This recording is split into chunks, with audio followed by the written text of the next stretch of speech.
Durante mucho tiempo imaginamos a los Neandertal como criaturas movidas únicamente por instinto, brutos, impulsivos, dominados por la fuerza. En la visión popular no había romance, no había elección, solo reproducción. Pero esa imagen dice más sobre nosotros que sobre ellos. Cuando analizamos la evidencia arqueológica, los estudios genéticos y la organización social de estos grupos, surge una pregunta inevitable. Si vivían en grupos pequeños, aislados y rodeados de peligro constante, ¿cómo elegían a sus parejas? ¿Era fuerza? ¿Era estatus? ¿Era pura supervivencia genética? ¿O algo más complejo? ¿Algo más humano? Para responder debemos abandonar el estereotipo del salvaje primitivo y entrar en el verdadero mundo neandertal. Un mundo donde cada nacimiento era una victoria contra la extinción y cada elección podía definir el futuro del grupo. Los neandertales habitaron Europa y Asia Occidental durante más de 300.000 años. No eran nómadas caóticos.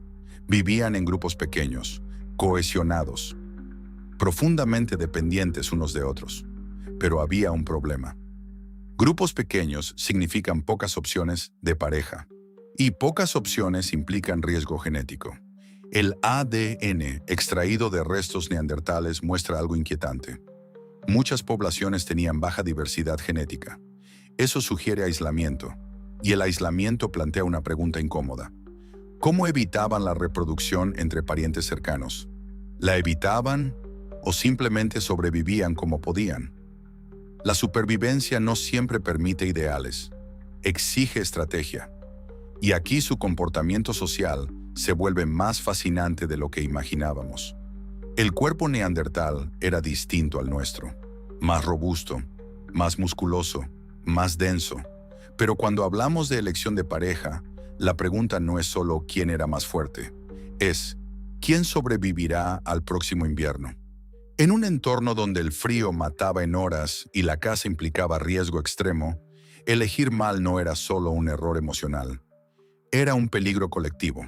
La selección probablemente involucraba resistencia física, capacidad de caza, habilidad de cooperación, integración dentro del grupo.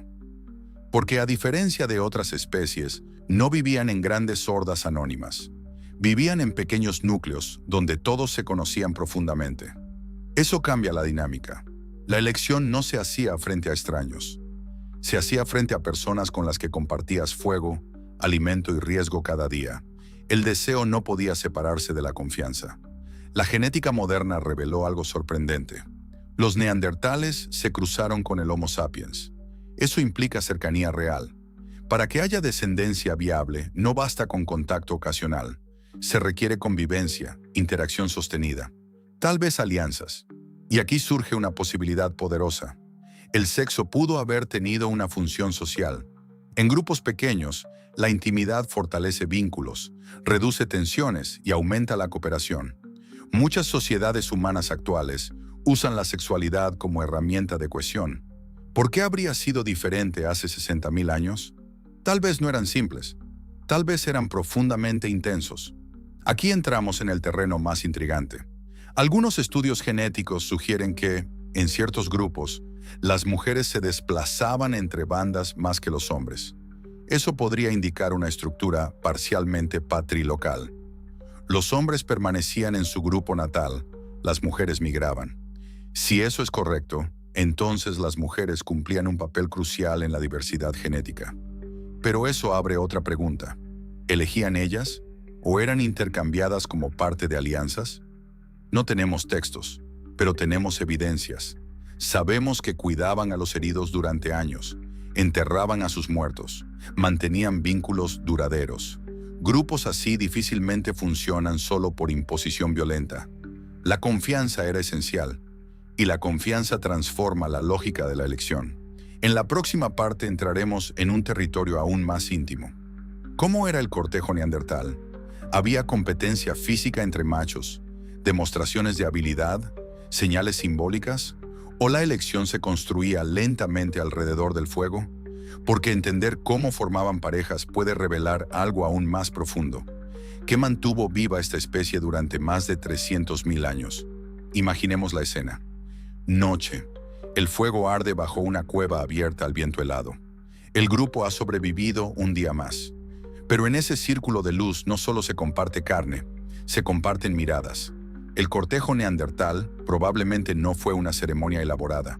Fue cotidiano, constante, construido en la repetición. Un hombre que demostraba precisión al tallar piedra, que sabía anticipar el movimiento de un animal, que mantenía la calma bajo presión.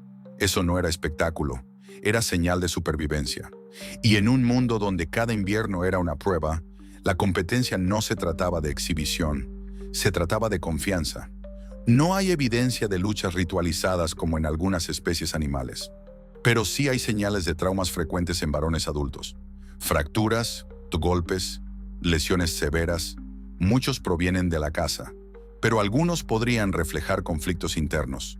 Sin embargo, si existía competencia, era limitada por una realidad brutal. Un grupo pequeño no puede permitirse perder hombres en peleas innecesarias. La cohesión era más importante que el orgullo. Eso sugiere algo poderoso.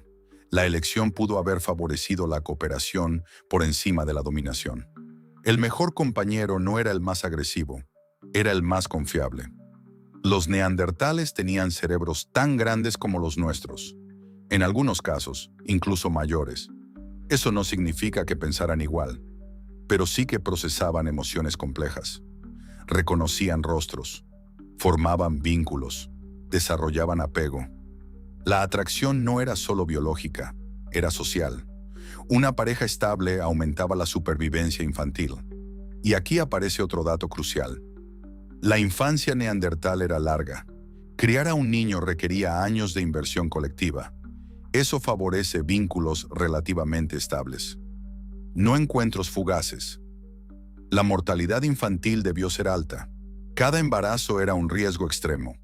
Las mujeres necesitaban apoyo constante durante la gestación y después del parto. Eso transforma la lógica reproductiva. El hombre que permanecía, que compartía alimento, que protegía, tenía mayor probabilidad de dejar descendencia. No porque fuera el más fuerte, sino porque era el más comprometido. La reproducción no era un acto aislado, era una estrategia compartida.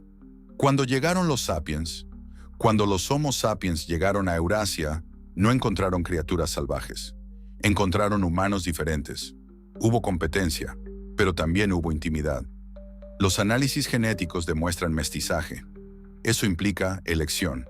En algún momento, una mujer neandertal eligió a un sapiens. O un hombre neandertal fue aceptado en un grupo sapiens. Eso requiere algo más que biología. Requiere reconocimiento. Requiere percepción de semejanza. Requiere humanidad compartida. Pero aquí surge una pregunta inquietante. Si sus vínculos eran tan fuertes, si su sistema de elección favorecía estabilidad y cohesión, ¿por qué no fue suficiente para evitar su desaparición? En la próxima parte exploraremos una posibilidad fascinante. Tal vez la misma estructura social que fortalecía sus relaciones limitó su capacidad de expansión. Y quizá, en el terreno del amor y la reproducción, también se escribió el inicio de su final. Cuando hablamos de elección de pareja, surge una pregunta inevitable. ¿Existían celos entre los neandertal? No tenemos textos, pero tenemos biología. Los celos no son una invención moderna, son un mecanismo evolutivo vinculado a la reproducción y a la inversión parental. En grupos pequeños, donde todos convivían diariamente, cualquier tensión emocional podía afectar la estabilidad del grupo. Un conflicto interno no era solo drama, era peligro. Eso sugiere que, si existían disputas, debían resolverse rápidamente. Tal vez mediante mediación, tal vez con reorganización de alianzas. En sociedades pequeñas, la estabilidad emocional es supervivencia. Los estudios genéticos muestran baja diversidad en varias poblaciones neandertales. Eso indica reproducción entre individuos con cierto grado de parentesco, no necesariamente por elección, sino por falta de alternativas.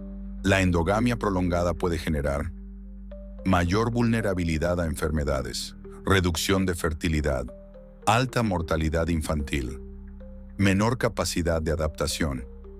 Por eso algunos investigadores sugieren que mujeres migraban entre grupos.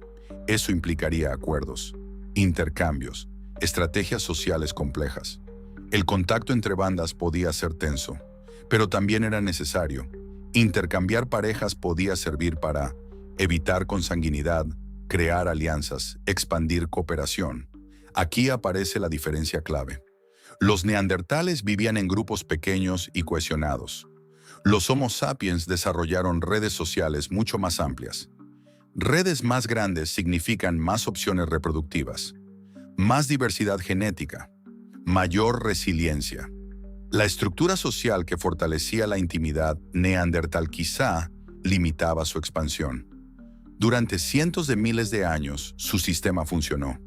Pero cuando el clima cambió y nuevas poblaciones humanas se expandieron, la presión aumentó. Grupos pequeños son frágiles. Un invierno extremo, una enfermedad, una secuencia de nacimientos fallidos, y el grupo desaparece. Tal vez su final no fue una derrota violenta. Tal vez fue un límite demográfico, un modelo profundamente humano, en un mundo que exigía expansión constante. En la próxima parte cerraremos con una reflexión final. ¿Qué nos enseñan sus relaciones sobre nosotros mismos? Porque los neandertales no son solo pasado, son parte de nuestra historia genética y emocional. Los neandertales sobrevivieron más de 300.000 años.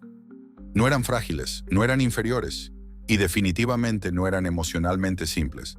Cuidaban a los suyos, protegían heridos, enterraban a sus muertos, mantenían vínculos. Pero existe una verdad biológica dura. Grupos pequeños y cerrados tienden a perder diversidad genética. Y la genética es una fuerza silenciosa. Estudios actuales muestran que, hacia el final, las poblaciones neandertales eran genéticamente reducidas. Pocos individuos, poca variación, menor capacidad de adaptación.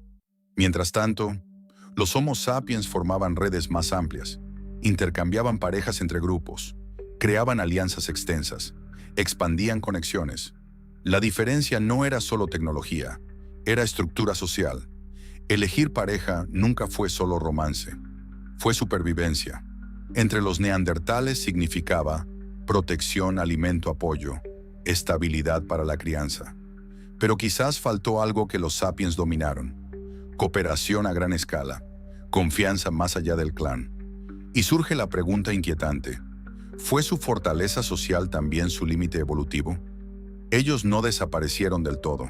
Si no tienes ascendencia africana exclusivamente, probablemente llevas entre 1% y 2% de ADN neandertal. Están en tu sistema inmunológico, en rasgos biológicos, en parte de tu historia. Amaron, eligieron pareja, tuvieron hijos, y algo de eso sigue aquí. Cuando eliges a alguien hoy, ¿qué guía a esa decisión? Instinto, cultura, seguridad, conexión. Tal vez en lo más profundo, todavía existe una pregunta antigua. ¿Puedo sobrevivir el invierno contigo? Los neandertales desaparecieron, pero la lógica evolutiva del vínculo sigue viva. Y tal vez nunca fuimos tan modernos como creemos.